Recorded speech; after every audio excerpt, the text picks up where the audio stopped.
الحمدللہ رب العالمین والصلاة والسلام علی سید الانبیاء والمرسلین اما بعد فاعوذ باللہ من الشیطان الرجیم بسم اللہ الرحمن الرحیم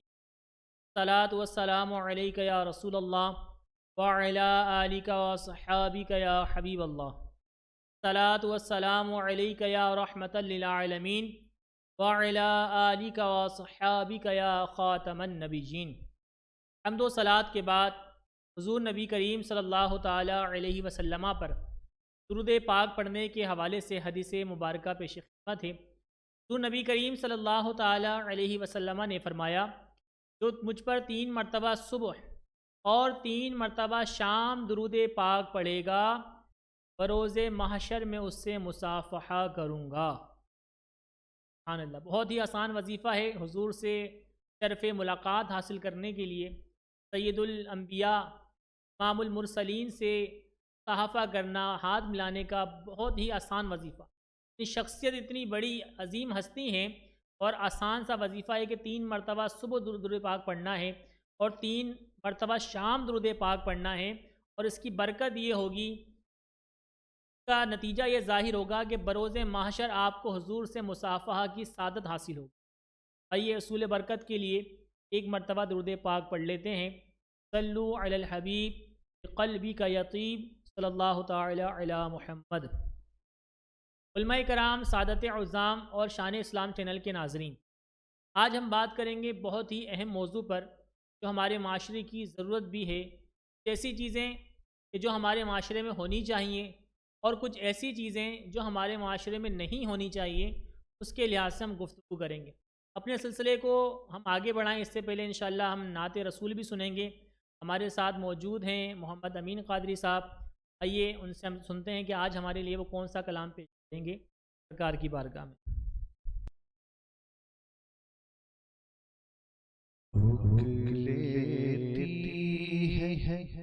آپ کی نسبت تیرے جتنے بھی ہم پہ چلتے ہیں، لیتی ہے آپ کی نسبت تیرے جتنے بھی ہم پہ چلتے ہیں۔ یہ کرم ہے حضور کا ہم پر، آنے والے عذاب ٹلتے ہیں۔ یہ کرم ہے حضور کا ہم پر، آنے والے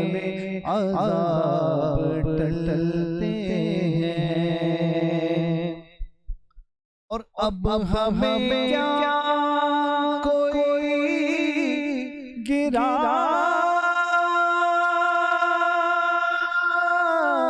گا، ہر سہارا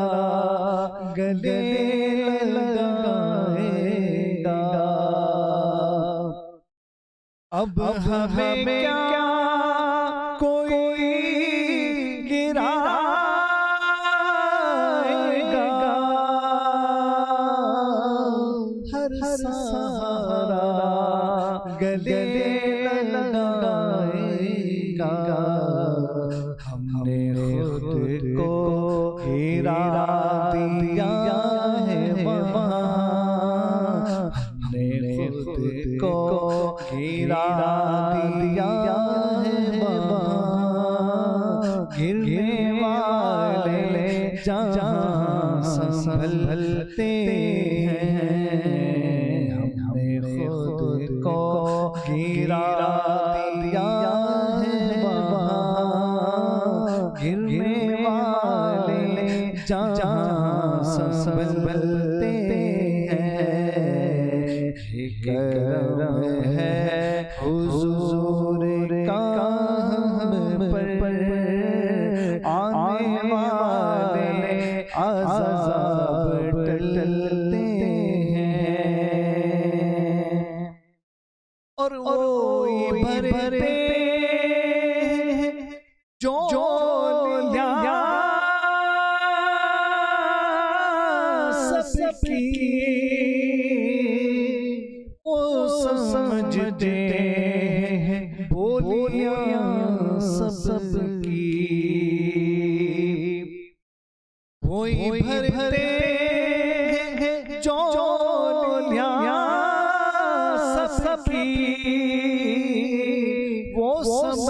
بجے ہیں بولیاں سب کی، ارے آؤ بازار مصطفیٰ کو چلے، آؤ بازار مصطفیٰ کو چلے، کھوٹے سکے وہیں پہ چلتے ہیں، آؤ بازار مصطفیٰ کو چلے، کھوٹے سکے وہیں پہ چلتے ہیں، کرم ہے حضور کا ہم پر، آنے والے عذاب ٹلتے ہیں، اور اپنی اوقات صرف اتنی ہے، ارے کچھ نہیں بات صرف اتنی ہے، اپنی اوقات صرف اتنی ہے، ارے کچھ نہیں بات صرف اتنی ہے، ارے کل ٹکڑوں پہ ان کے پلتے تھے، اب بھی ٹکڑوں پہ ان کے پلتے ہیں، کل بھی ٹکڑوں پہ ان کے پلتے تھے، اب بھی ٹکڑوں پہ ان کے پلتے ہیں، کرم ہے حضور کا ہم پر،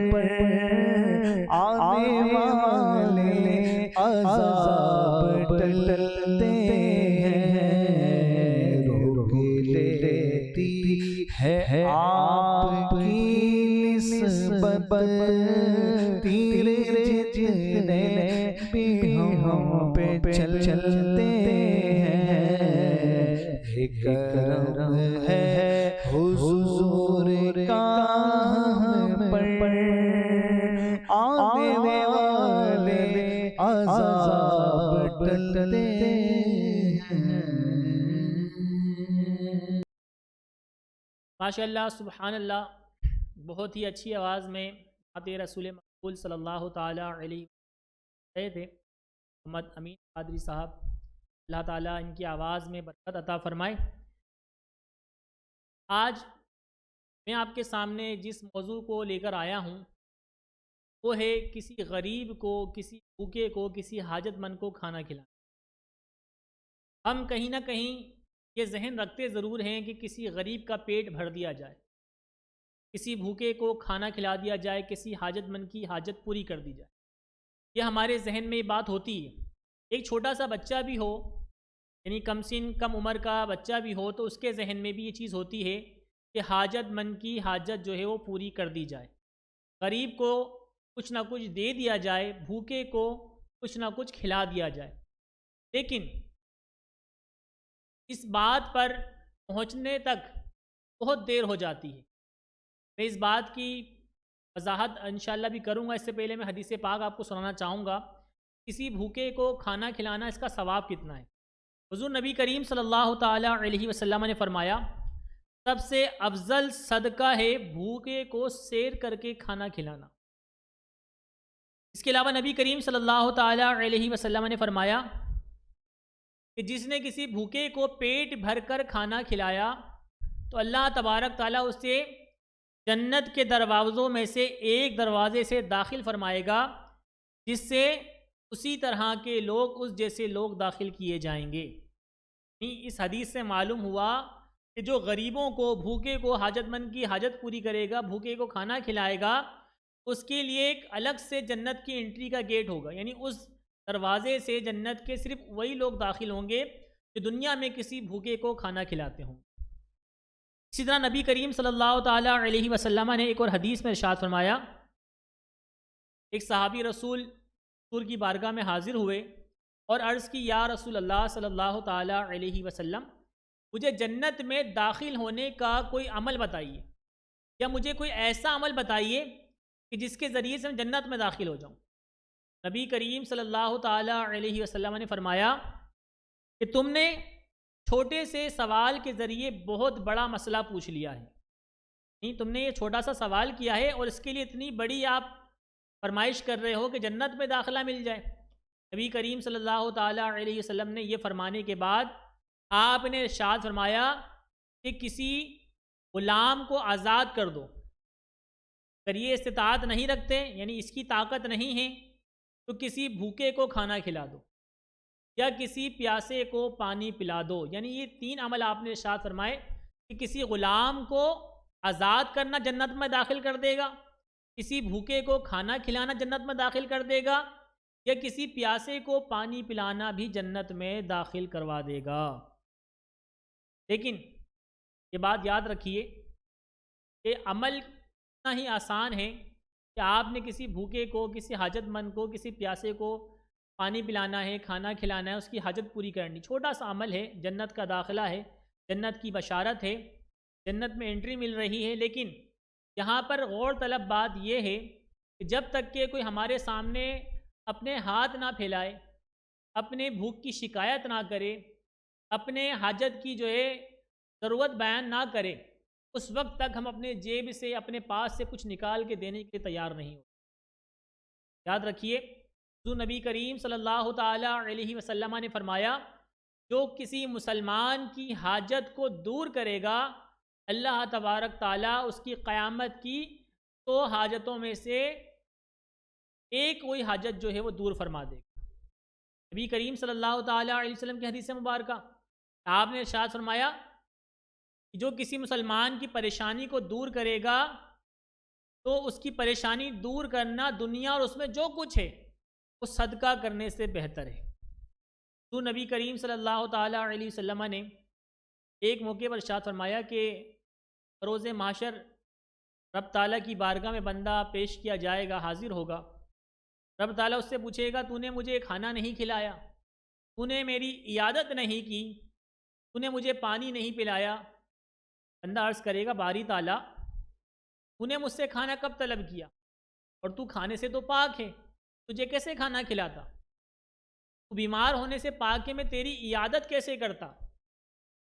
اور تو پیاس سے پاک ہے، تجھے پیاس نہیں لگتی تو میں تجھے پانی کیسے پلاتا۔ اللہ تعالیٰ فرمائے گا بے شک میں کھانے سے پاک ہوں، بیمار ہونے سے پاک ہوں، پیاس سے پاک ہوں، لیکن میرا فلاں بندہ جب بیمار ہوا تو نے اس کی عیادت نہیں کی، جب فلاں میرا بندہ بھوکا تھا تو نے اس کو کھانا نہیں کھلایا، جب میرا فلاں بندہ پیاسا تھا تو نے اس کو پانی نہیں پلایا۔ یہ حدیث پاک میں بھوکوں کو کھانا کھلانے کے حوالے سے ثواب، اجر اور اہمیت کو بیان کیا گیا۔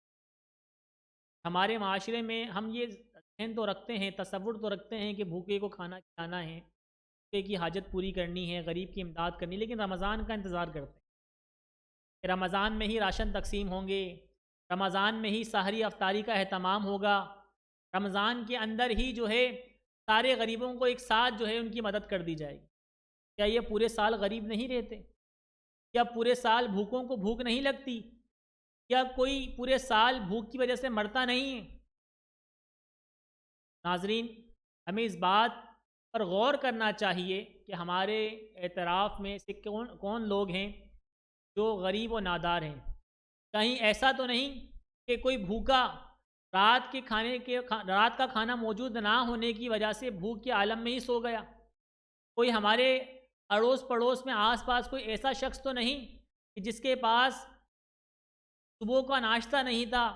اور وہ بھوکے پیٹ یوں ہی اپنے کام پر چلا گیا، اپنی دکان پر چلا گیا؟ اگر ایسا ہے یہ ہمارے لیے بڑی محرومی کا باعث ہے۔ ہمارے آس پڑوس میں ایسے لوگ رہتے ہیں جو حاجت مند ہیں، غریب ہیں، نادار ہیں، مفلس ہیں،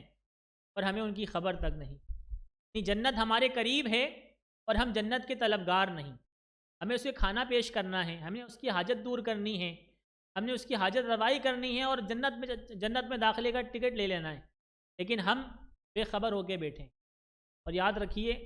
جہاں ہمیں نہیں دینا ہم وہاں دیے جا رہے ہیں۔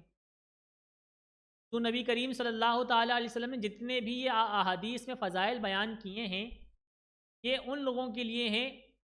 کہ جو حاجت مند ہیں، بھوکے ہیں، مفلس ہیں، اور کیوں کہہ لیں گے ان کو ضرورت ہے اس چیز کی۔ ہم اپنے معاشرے میں اگر نظر ڈالیں تو ہم حقیقی جو ضرورت مند ہیں، حقیقی جو حاجت مند ہیں، ان کو نظر انداز کیے ہوئے ہیں، اور جو پیشہ ور بھکاری ہیں، جن کا مانگنا پیشہ ہے، گداگری کرنا جن کا پیشہ ہے، ہم ان کو روزانہ جو ہے وہ کچھ نہ کچھ دے رہے ہوتے ہیں۔ یاد رکھیے کہ اسلام کے اندر کسی حاجت مند کی حاجت کو دور کرنا بہت بڑا ثواب کا کام ہے، کسی بھوکے کو کھانا کھلانا یہ بہت بڑا ثواب کا کام ہے، لیکن یاد رکھیے کہ اسلام میں گداگری کی بالکل اجازت نہیں ہے، نہیں کسی کے آگے ہاتھ پھیلانا یہ اسلام پسند نہیں کرتا، اسلام اس کی تعلیمات نہیں دیتا، اسلام نے اس سے روکا ہے کہ نبی کریم صلی اللہ تعالیٰ علیہ وسلم نے فرمایا کہ جو اللہ کے نام پہ مانگے اسے مت دو۔ نبی کریم صلی اللہ تعالیٰ علیہ وسلم نے فرمایا کہ جو بلا اجازت شرعی اللہ کے نام پہ مانگے اسے مت دو۔ اسلام تو گداگری سے روکنے والا ہے، پیشہ ور بھکاریوں کو منع کرنے والا ہے کہ تمہارا کام نہیں ہے یہ۔ تو یاد رکھیے کہ اگر کوئی کسی پیشہ ور گداگر کو دے بھی دے گا نا تو اس پہ اجر و ثواب نہیں ملے گا۔ جی ہاں، پیشہ ور گداگر جن کا مانگنا پیشہ ہے، یعنی ان کے پاس اتنی آمدنی ہے، اتنی استطاعت ہے کہ وہ 3 وقت کا کھانا کھا سکتے ہیں، ضروریات کی چیزیں خرید سکتے ہیں، بس انہوں نے اپنا پہناوا اڑاوا اس طرح بنا لیا ہے کہ اب ان کو جو ہے نا مانگنے کے سوا کچھ سوچتا نہیں ہے، ان کی عادات میں یہ بات شامل ہو گئی ہے۔ اب ان کے سامنے یوں کہہ لیں کہ مانگنے کے سوا کوئی چارہ نہیں ہوتا کہ بھئی ہم مانگ سکتے ہیں اور کوئی کام نہیں کر سکتے۔ تو یہ پیشہ ور بھکاری ہیں، پیشہ ور گداگر ہیں، ان کو دینا نہیں چاہیے، ان کو دینا ثواب کے بجائے گناہ بھی ہو سکتا ہے۔ جی ہاں، ان کو دینے کے بجائے آپ کسی حاجت مند کو دیں، کسی ضرورت مند کو دیں، اور آپ اپنے آس پڑوس میں سے جو ہے کہ نام ایسے لوگوں کو ڈھونڈ کے نکالیں کہ جو ضرورت مند ہوں، بھوکے ہوں، پیاسے ہوں، یا سفید پوش ہوں، جو اپنی ضرورت کا بیان کسی کے سامنے نہیں کرتے، اپنی بھوک کی شکایت کسی کے سامنے نہیں کرتے۔ جو میں یہ تمام چیزیں جو میں عرض کر رہا ہوں کہ پیشہ ور گداگروں کو نہیں دینا چاہیے، کتابوں میں لکھ دی گئی ہیں، فقہا نے، محدثین نے اپنی اپنی کتابوں میں لکھ دیا ہے کہ بھئی ایسے لوگوں کو نہیں دینا جن کا پیشہ یہی ہے۔ ہو سکتا ہے کہ جو یہ پیشہ ور گداگر ہوتے ہیں ان کے پاس اتنے پیسے ہوں، اتنے روپے ہوں کہ شاید آپ کی سوچ ہو۔ ابھی حال ہی میں ایک معاملہ سامنے آیا کہ ایک بیچاری لڑکی کی شادی ایسے خاندان میں ہو گئی کہ جو دیکھنے میں امیر ترین معلوم ہوتا تھا کہ ان کے بنگلے تھے، گاڑیاں تھیں، لیکن ان کا جو بزنس تھا وہ مانگنے کا تھا، یعنی پورا گھر جو ہے وہ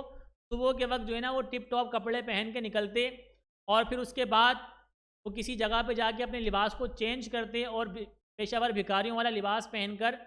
اور وہ مانگنے چلے جاتے۔ یعنی ایک پڑھی لکھی لڑکی کا نکاح ایسے شخص سے ہو گیا جو پیشہ ور بھیک مانگنے والے تھے۔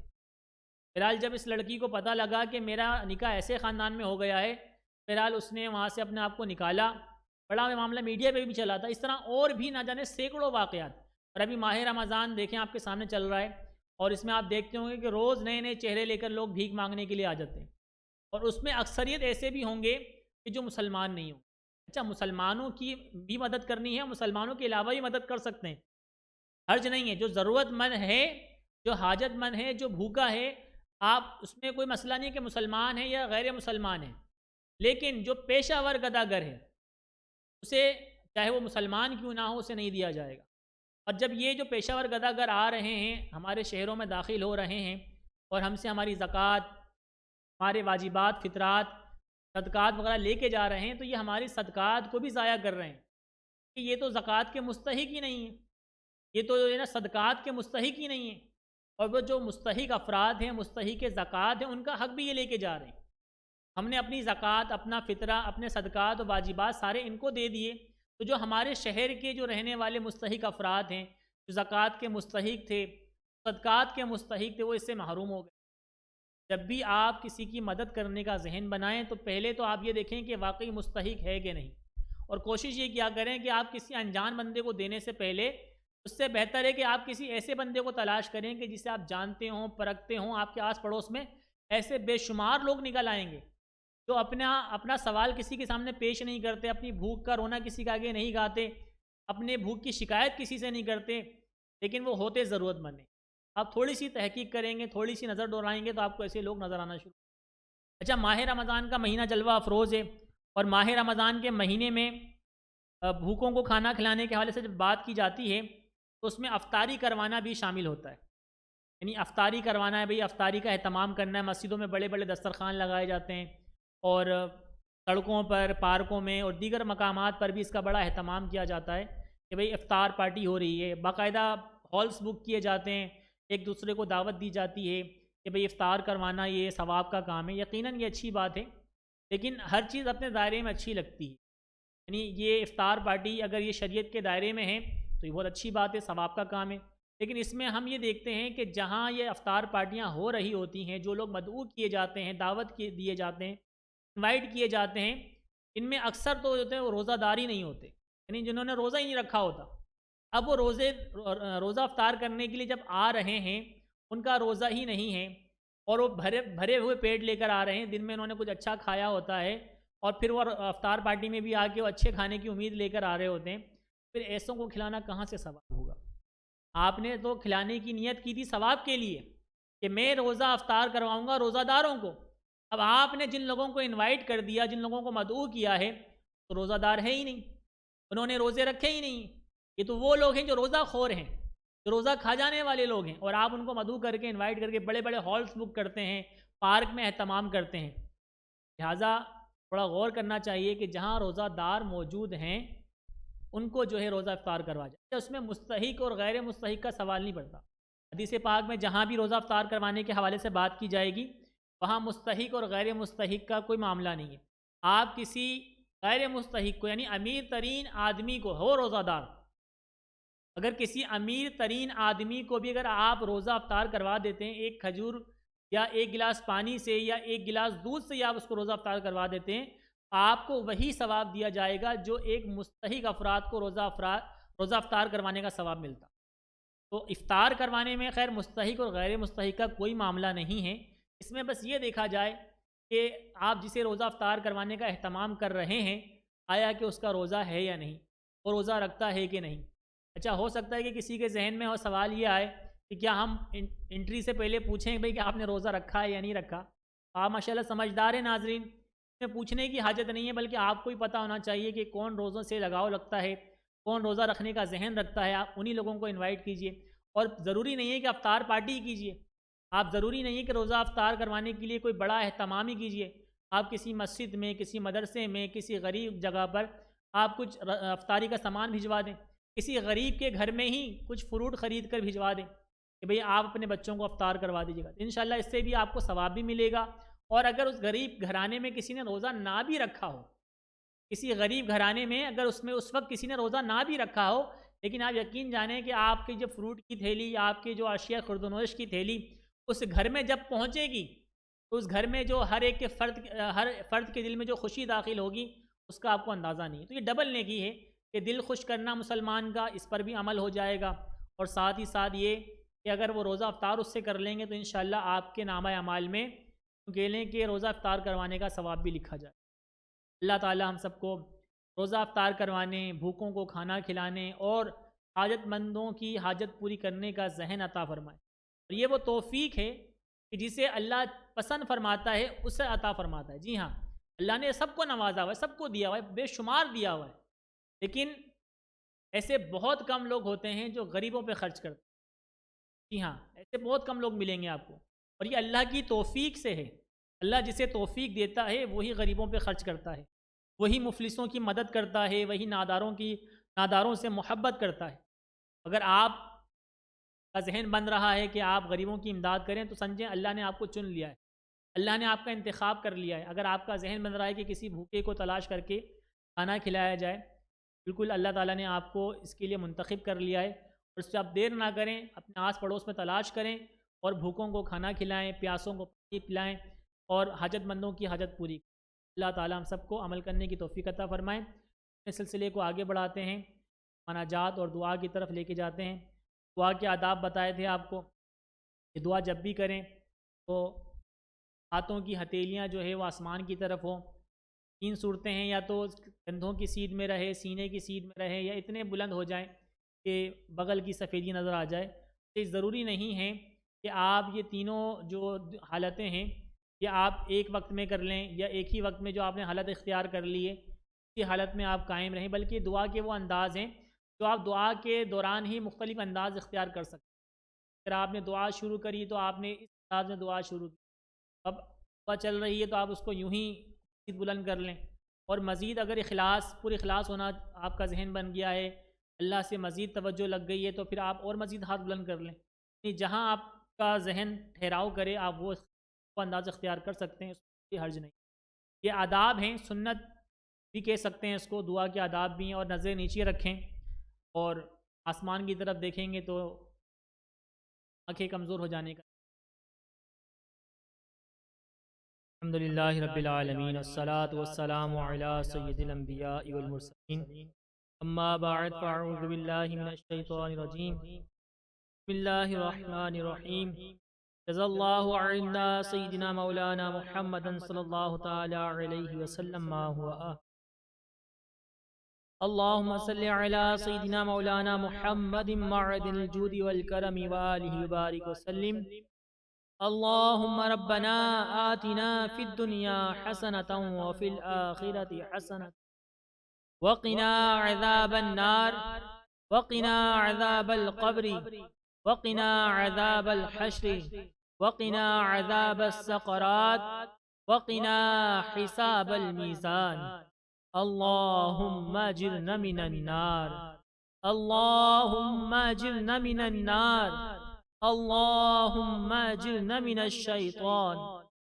اللهم اجرنا من الشيطان۔ یا اللہ یا رحمان یا رحیم یا مولا کریم، یا ربنا یا ربنا یا ربنا یا ربنا یا رب العالمین، ایک بار پھر تیری بارگاہ میں ہم نے دعا کے لیے اپنے ہاتھ بلند کر دیے، اپنے ہر جرم کا اقرار کرتے ہیں مولا، ہم نے طرح طرح کے گناہ کیے مولا، لوگوں کے سامنے تنہائی میں چھپ کر، لیکن مولا تیرے سامنے ہر جرم کا اقبال ہے، نہ جانے ایسے بھی گناہ ہوئے ہوں گے مولا جنہیں ہم لوگوں کے سامنے آشکار کرنے پر، ظاہر کرنے پر شرمندہ ہوتے ہیں مولا، لیکن مولا وہ گناہ تیرے سے پوشیدہ نہیں، انہیں ان گناہ پر بھی خبر حاصل رکھی ہے مولا، ہم نے ایسے بھی گناہ کیے مولا کہ اگر اس کا اظہار لوگوں پر ہو جائے تو ہماری رسوائی کا سامان ہو جائے، مولا تیری کرم نوازی، تیری بندہ پروری کہ تو نے اس گناہ کو لوگوں سے پوشیدہ کر رکھا ہے مولا، ہمارے عیبوں پر تو نے پردہ ڈال کر مولا ہماری عزت افزائی فرمائی۔ یا رب العالمین، محشر کا دن ہوگا، نامہ اعمال ہاتھ میں دیے جائیں گے اور ہر ایک گناہ کو پڑھ کر سنانے کا حکم ہوگا مولا۔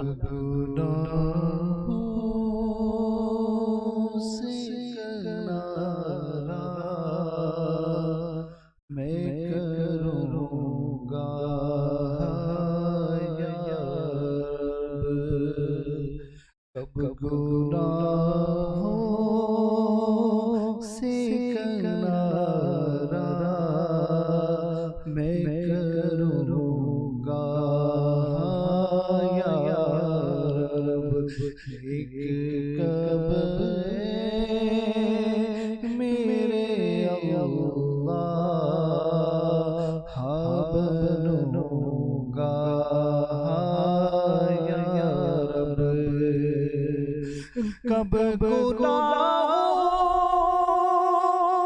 کے مرض سے میں شفا پاؤں گا، کب گناہوں کے مرض سے میں شفا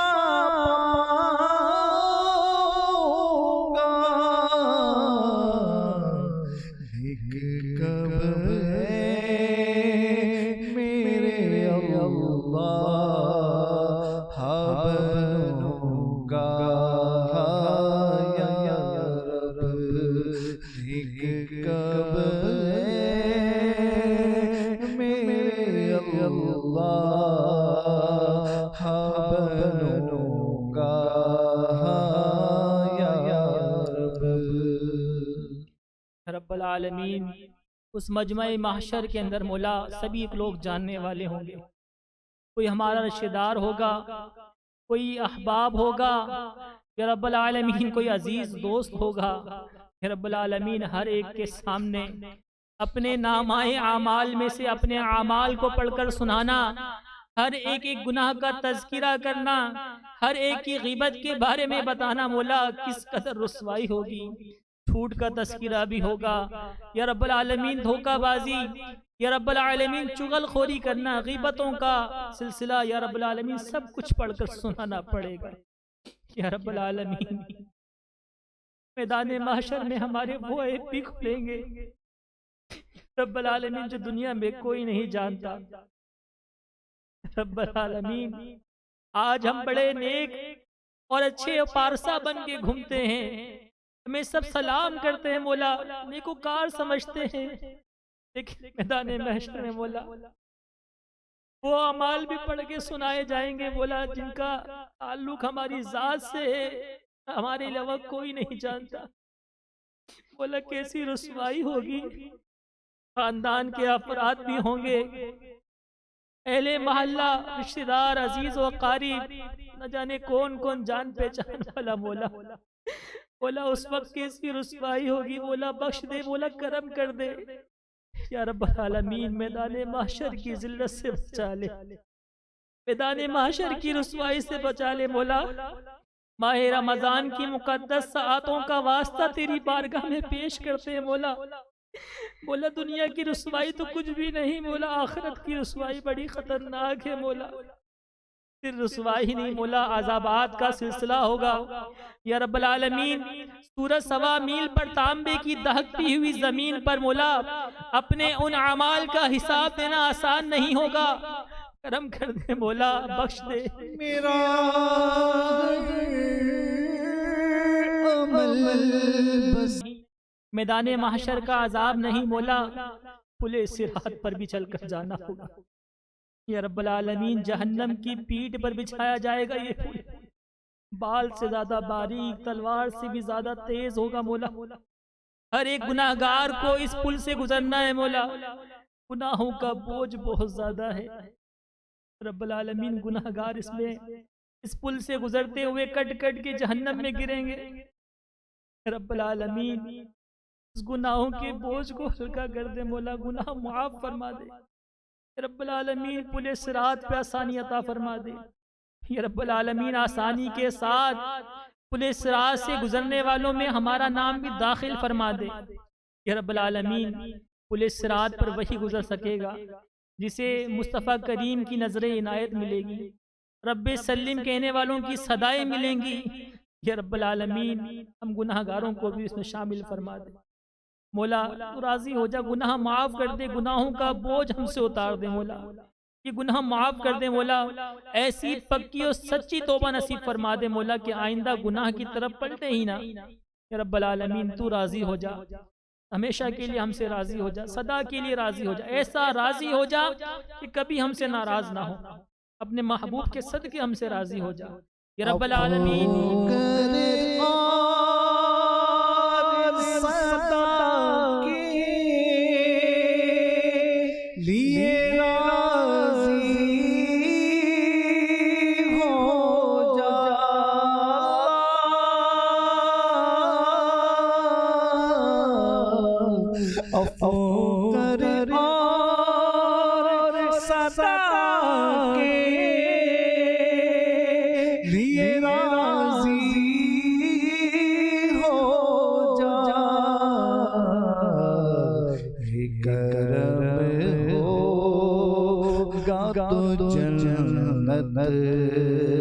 میرا ہوگا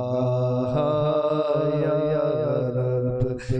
کرم ہوگا تو جنت میرا ہوگا یا رب، اذن سے تیرے سر حشر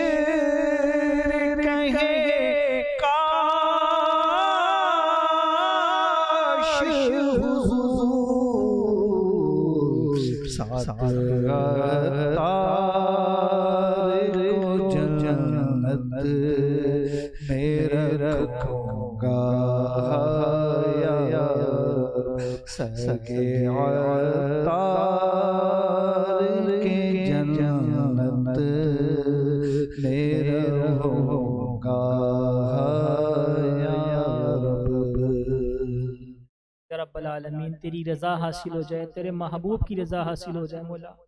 دنیا بھی سنور جائے گی، آخرت بھی سنور جائے گی مولا۔ چھوٹا سا سوال تیری بارگاہ میں پیش ہے مولا، راضی ہو جا مولا، اپنی رضا عطا فرما دے مولا۔ ماہ رمضان کی ساعتوں کا واسطہ، اس کی بابرکت راتوں کا واسطہ تیری بارگاہ میں پیش کرتے ہیں مولا، اپنی رضا عطا فرما دے یا رب العالمین۔ تو بھی راضی ہو جا، تیرے محبوب بھی ہم سے راضی ہو جائیں مولا، پیر و مرشد بھی ہم سے راضی ہو جائیں، والدین بھی ہم سے راضی ہو جائیں مولا، دیگر احباب بھی، ان کو بھی ہم سے راضی فرما دے مولا یا رب العالمین۔ ایمان کی سلامتی